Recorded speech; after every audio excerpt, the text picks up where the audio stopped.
A visão por detrás das grades é muito estranha. O frio dos quartos escuros, as mãos e os pés atados com correntes de ferro, o desejo pela liberdade que está diante dos nossos olhos, na pessoa de nossos senhores, que muito nos maltratam e de nós muito exigem que façamos aquilo que a natureza humana não convém, e algo que nem mesmo eles são capazes de fazer, nos é infligido pelos maus senhores, pelos oligarcas que insistem em manter no Brasil a escravidão. Ela é um horror da humanidade, é um câncer que corrói aos poucos a sociedade e que, uma vez impregnado, é quase impossível de ser removido.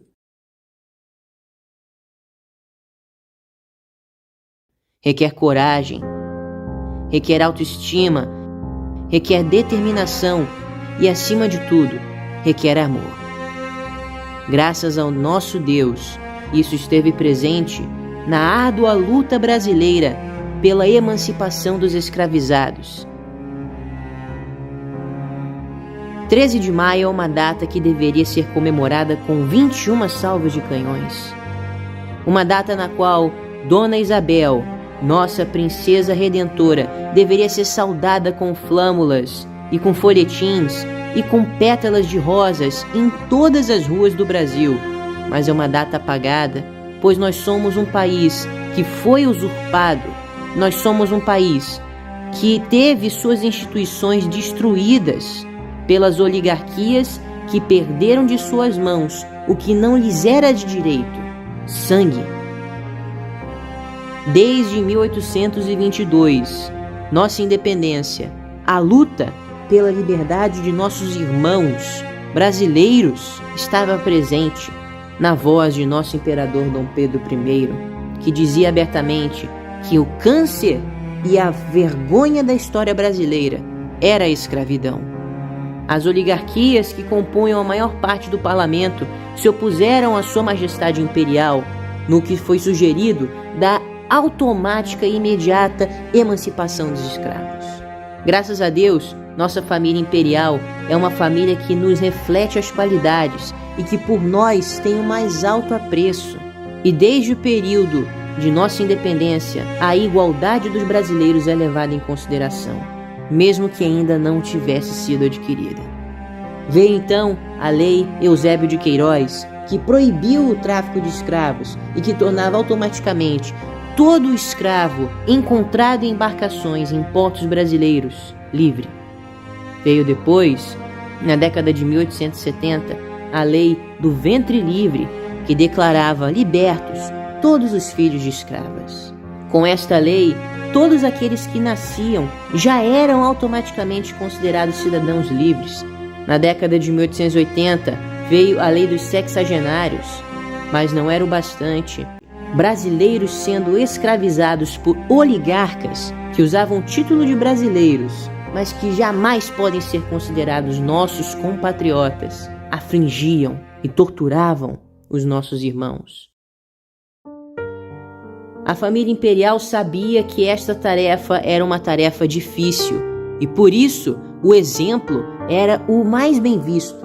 Dom Pedro I deu alforria a todos os escravos que trabalhavam nos palácios. Dom Pedro II baniu o carregar de carruagens por escravos nas ruas. Dona Isabel sempre usava camélias e adornava todos os palácios com essas brancas flores que simbolizavam a pureza da libertação e da igualdade. As declarações públicas de abertura do parlamento, feitas por Sua Majestade Imperial Dom Pedro II, eram claras acerca da noção de que a escravidão era um câncer e esse sistema precisava ser desligado do Brasil.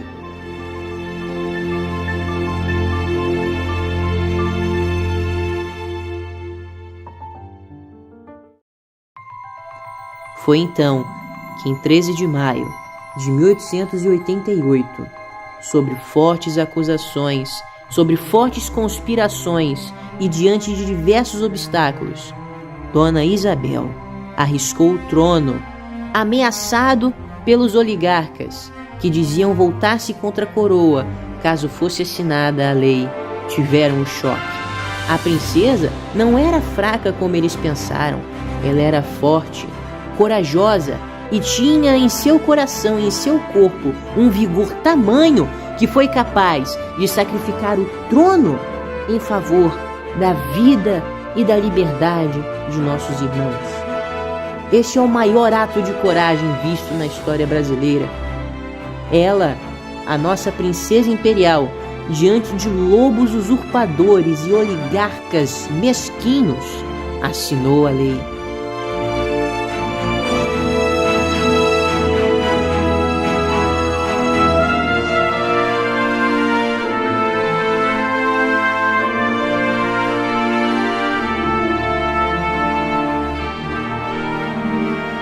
Ela é a maior heroína da libertação dos escravos do Brasil.